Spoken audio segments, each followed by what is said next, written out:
Welcome to the Family Tree Magazine podcast. This is the show from America's #1 genealogy magazine. I'm Lisa Louise Cook. One of the first things that we should be doing when we start researching our family history is interviewing some of the oldest members of our family. And as you interview someone, you may find that there will be some topics that are a little delicate. They're hard to talk about, and that can cause unique challenges in the interview process. Rhonda Lauritzen is a professional biographer and founder of Evalog.life, and she believes that telling your story can change its ending. Rhonda is the author of multiple books, a regular speaker at Roots Tech, and a passionate coach who specializes in oral history and historical storytelling. So in this episode of the podcast, I've invited her here to share some of the insights from her article that appears in the May-June 2025 issue of Family Tree Magazine. It's called Speaking Softly, and in it, she draws on tips from journalists and storytellers to help you approach sensitive topics with empathy and skill. Welcome back to the podcast, Rhonda. Thank you. It's always so great to be here. We are happy to have you here because interviewing is such an integral part of what we're doing. And hopefully everyone who is researching their family is making it a priority, in particular to speak to older relatives. But throughout the course of our genealogy research, we may find that there's a variety of different interviews that we need to conduct. And inevitably, we come across some of those hard to talk about subjects. It's interesting. I noticed in your article, one of the quotes you have is that the most important skill for any interviewer is emotional intelligence. So tell us what you mean by that. Yes, emotional intelligence relates to your ability to listen with empathy, with absolute attention on the other person and without judgment. So just your ability to be with someone, to listen without interrupting, without making it be about you, your ability to draw out what's important to them, to love them. And also it's helpful to have an emotional vocabulary. This was something that I picked up from the wonderful Brené Brown. She has a book called Atlas of the Heart. And in it, she identifies all of the different human emotions and explains what they are. And she explains that if you can correctly identify emotions, you will be much more able to process those emotions. And so one of the things you can do if you are an interviewer or working with others is actually expand your emotional vocabulary, because it will make you a better interviewer, a better listener, and a more empathetic person. Interesting, and therefore may help bring to light more, I guess, interesting or deep conversations. That's right, because when people feel seen and accepted and listened to and loved, they feel safe. And then they are able to open up and share, even sometimes unburden some of the most difficult experiences they've had in their life. And not only will that be helpful for your genealogical research, but it's an incredible blessing for them. And it's a blessing for you to have that sort of connection with another person. It's really a powerful process. Well, I imagine that preparing for the process is a vital part of being successful in it, and helping the person you're interviewing feel like it was successful for them as well. Talk a little bit about how you prepare questions, particularly when you know the topic is going to be a bit delicate. Yes. But I always give questions to my subjects in advance. I have a booklet of questions, and there are lots of lists of questions around. So you can pull a few that you think that the interview might work around.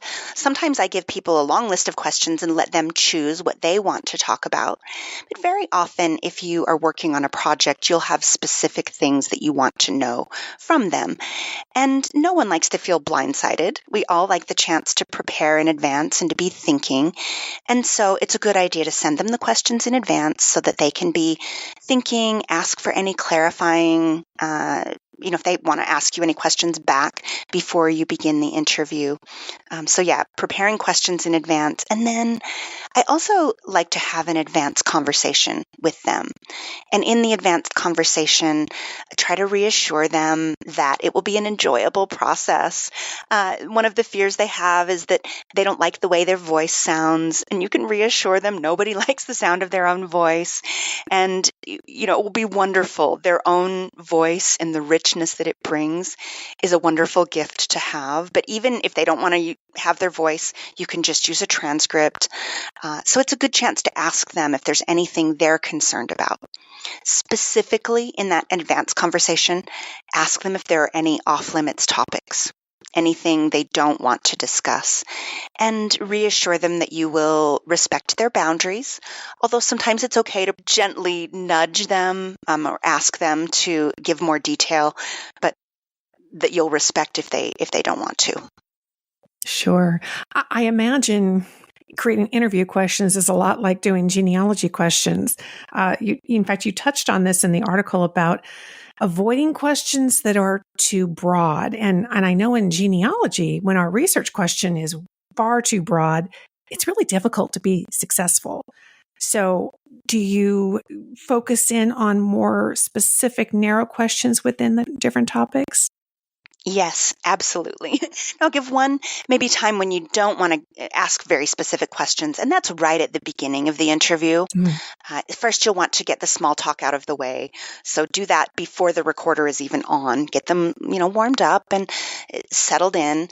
But then once the recorder is on, you might ask some broad questions like, tell me about your hometown. That's a great one because it's generally enjoyable. Most people like to talk about their hometown, even if their home life was maybe less than happy. Their hometown usually is, and so that's a good way to get them warmed up and eased into the interview. And then as you proceed, you can ask more specific questions, whether it's a follow-up question that comes about because of something they said, or you can drill down. But as you mentioned, asking general questions is a recipe for a blank stare. And I'll give you an example. I recently interviewed, well, not recently, for 5 years, I interviewed a woman named Heidi Posnine about growing up in Berlin as a child during World War II. And you can imagine all that she saw and experienced being right in the center. Many deaths and difficult experiences and lots of, rich memories that are so helpful from a historical perspective as well. So we did her interviews, we wrote her story into a full book, and then it was published and she was doing interviews with the media. And so I'm going to give an example of what not to do. Some of the interviewers, it was clear that they hadn't done their homework, they hadn't read the book, and they would ask her a question like, so tell me about the war. And she would just look at them like, how do I even begin to give you a concise answer about the war? So the best interviewers would ask something specific like, tell me what it was like when you were having bombings every night. Where did you go during an air raid? Or tell me about rationing. What were the kinds of foods that you ate or things that were unavailable? Those were specific questions that would draw out rich memories, and we would have wonderful conversations around those questions. So the interviewer has to do some homework. We have to really be prepared because I like her answer, which is, how can I even answer that? And we don't want to ask questions that can't be answered. That's right. Doing your homework will make all the difference. But even if you haven't done a lot of homework and you don't know much about the person, you can start with some general questions that are tried and true, like tell me about your hometown, tell me how you met your partner, tell me how you got started with your business or your life's work or something meaningful like a hobby. Those are good general questions. And then when you listen, you can jot down follow-up questions and drill down. So even if you don't know a lot and you have an opportunity, you can still get a good interview. I love it. Now, interestingly, after you talk about questions in the article, you go to set a timer, but go with the flow. Tell us, how does this work and how will it help us? That is one that we learned from experience. And in my business at evolog.life, we've done thousands of interviews. And this is just one of those field tips that I'm going to pass along. So the timer tip has a few practical reasons. And one is just that the file size of audio files can be huge. And so if you set a timer, let's say it's an hour interview and you stop at the half hour mark, you can turn off your recording and you can start a new one. And that just breaks up the file size so that you don't have to edit audio files later. So there's a practical reason. Another interesting reason is that it gives people a chance to get up and take a break, get a drink of water, stretch a little bit.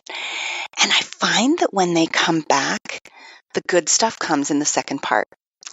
It's just, there's something about stretching. They're maybe nervous in the first part, and they get up and they come back so much more relaxed. It's kind of amazing to see what shows up in the second half. Oh, that's very interesting. Would you strategize some of your questions keeping that in mind? Absolutely. Yeah. So the first half is for icebreakers and warm up. And then after they feel comfortable, that would be a time to maybe drill into some of the more difficult topics that you want to address. After they feel a level of rapport and trust, then maybe you can go into some of those things that they might have more difficulty answering. Stay right there. We've got more coming up right after this. One of Family Tree Magazine's best of 2024 is genealogy software called Goldie May. It can help you speed up your research, untangle your family tree, and stay organized. It even has an automatic research log. It does not replace your genealogy programs, but it might replace the sticky notes on your monitor and papers on your desk. All those places you keep your notes and figure out your research. There's lots to do for free, or you could get a discounted subscription at goldiemay.com/Family Tree Magazine. That's goldiemay.com/Family Tree Magazine. And now, back to our conversation. Now, in the article, you have a breakout box that says the do's and don'ts of interviewing. So what things should we for sure be doing, and what things should we not be doing? The first thing of a do, this is just a general tip, because you as an interviewer might be nervous. If you haven't done a lot of interviews before, remember that the most important thing you can do is listen. If you just are present and validating and bring love to the interview, I use that word a lot in interviewing, and I don't think it's too strong a word. When you genuinely feel a love toward this person, they will feel seen and validated and heard, and it'll make everything go well. You can mess up the way that, the words that come out of your mouth. You can be nervous about the technology, whatever. You can mess up a lot of things, and love will make up for all of that. So just bring that wholehearted, intense listening, and generally everything else is fine. So if you remember nothing else, just bring that mindset. So of course, listen intently. It's a good idea to take a few notes as you go, whether it's to come back to questions or to refresh your memory later. Another thing not to do. Let's talk about some things not to do. One would be, don't make it be about you. If they say something where you have a common experience, let's say they bring up a place where they've lived or a vacation they went on, don't say, oh, I went there too, or I have this common thing, or I know that person too. Just make a note of it, and later, after the recording is off, you can say, hey, I have this thing in common, and then you can talk about it. But you never want to make the interview be about you. So Larry King mentions that same thing. I never made the interview about me.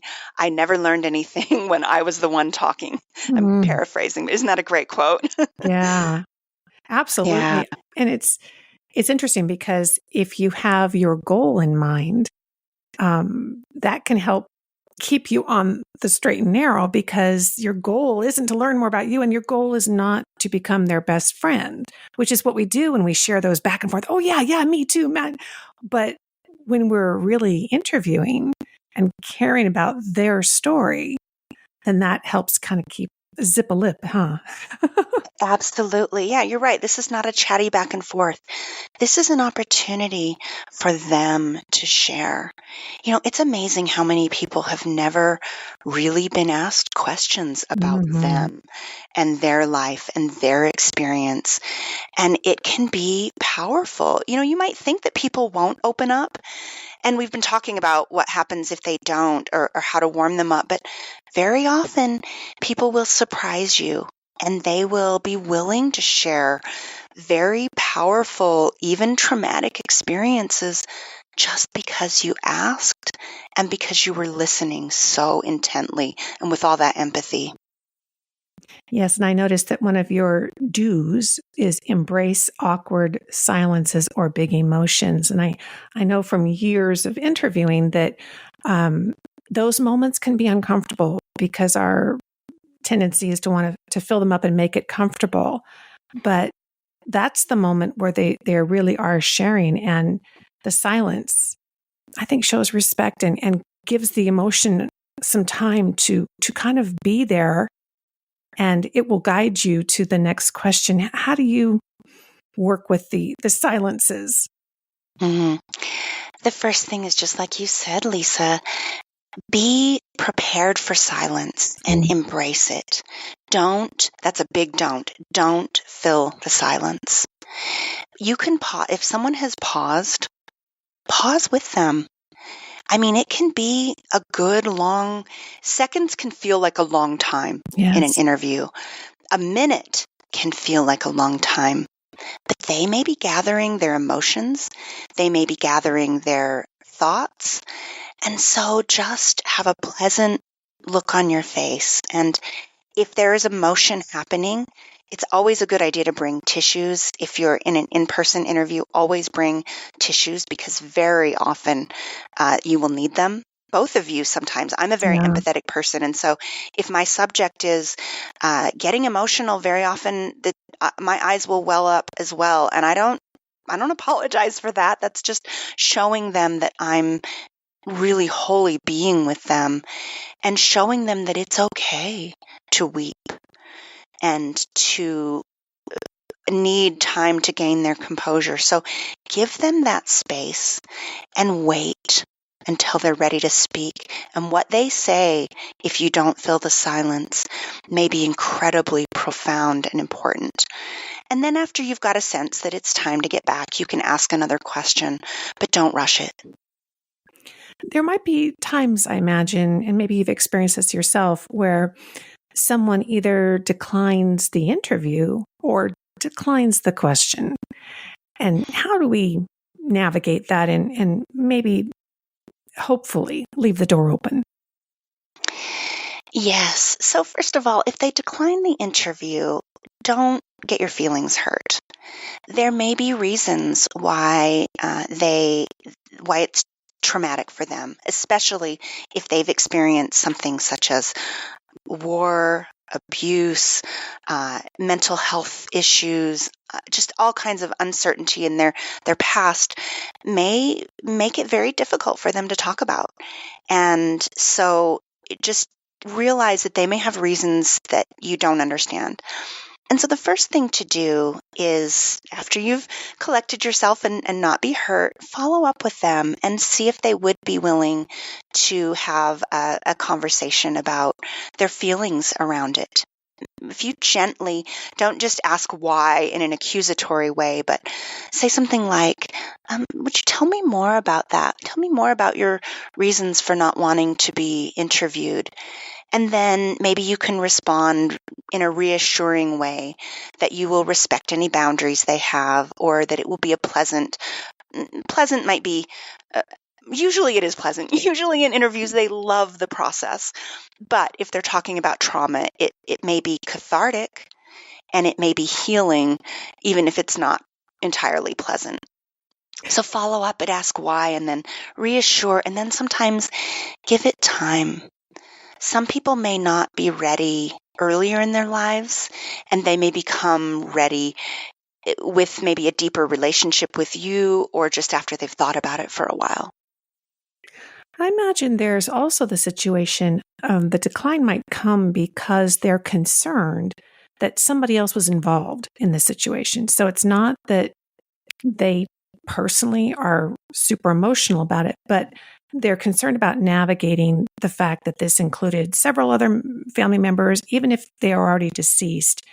Do you have particular guidance that you give people to help them almost decide what they can and can't share? Lisa, that's such a good question, a really thoughtful, sensitive question. And yes, if you can have that conversation with them, and they are willing to tell you that it is because someone else is involved, then the interview may become a partnership where you make certain commitments to them whereby they can share what they know, but then together you will decide what and how anything else is shared for anyone else. So there may be times when they they say something because it's unburdening for them, but maybe they don't want it in the historical record. And you may be in a difficult ethical quandary then of, do other people have a right or need to know versus promises maybe that they have made to not reveal a secret, or a promise even that you make to them about not revealing information about their life that they're uncomfortable with. And I think it's really important to have integrity and honor people's wishes and navigate it mindfully, because one answer isn't right for everyone. And there are times when not everything is meant for public consumption. Yes. I know one of the phrases my husband uses quite often is, help me understand. And I've used that before because sometimes the resistance that you get isn't for the reason that you thought it was. So by saying, help me understand, one, you are at least conveying, because I care. I want to understand, I don't want to change you. I want to understand. But even then, I've been surprised a couple times at the reason that the person gave me why they had a concern. So yeah, don't assume you know, right? I'm going to remember that. Help me understand. I love that phrase. And I'll give you a couple of my favorites yes. in addition. One is, tell me more.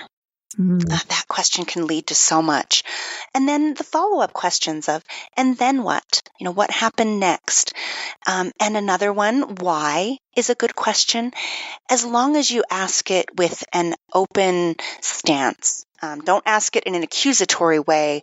Ask it in an open way so that they can explain. And another one that I love, one thing is just verbal, not verbal, but just head nods, and sometimes just letting them know that you're listening. And then finally, I'm listening. Yes. I like that. Isn't that a great one? I practice that one with my daughter a lot. Just, I'm listening. Well, and it made me think too. I remember one time interviewing my great aunt, and she said something, but I could tell she was kind of staying in her headspace. And so my follow up was, how did that make you feel? And she hadn't considered including that. But it took the extra question to then kind of get to the real impact of the situation she was describing in the head place and getting it more to the heart place, which I think is always something that we, as the person who either hears that interview later or reads it later, that we may not be able to identify with what actually happened to them, but the feelings, we've all had feelings. Oh, and Lisa, that's, what makes you a professional interviewer yourself, is that intuition to follow up. And also, it's the how did that make you feel that we really want to know, isn't it?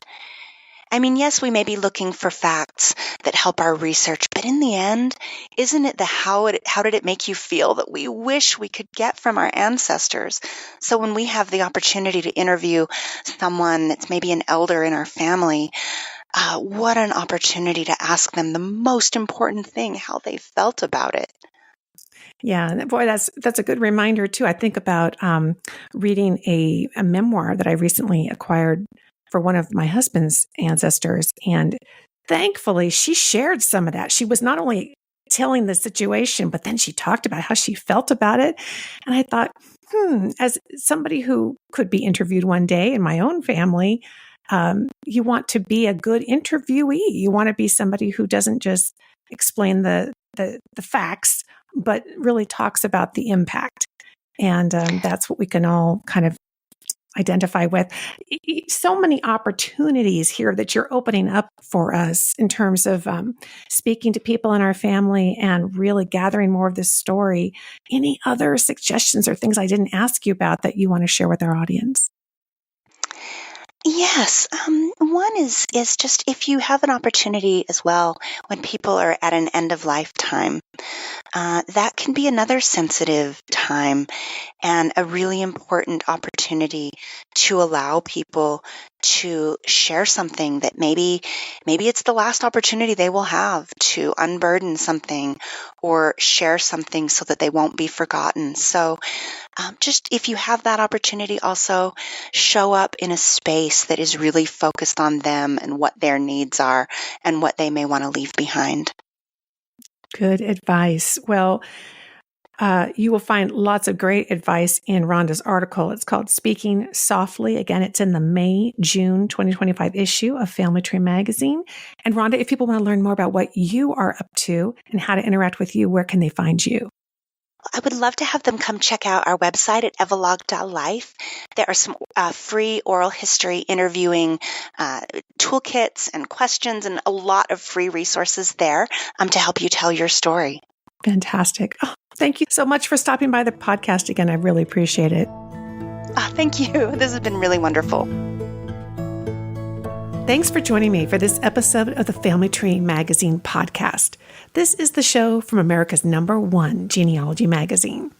I'll have links to everything that we've talked about today on the show over at the show notes page, and you can find that at familytreemagazine.com/podcast.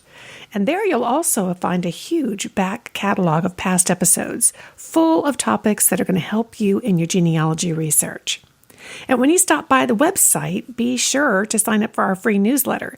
That really is the perfect way to stay in touch with Family Tree Magazine and get all the latest and greatest news, plus the announcements of each and every new podcast episode.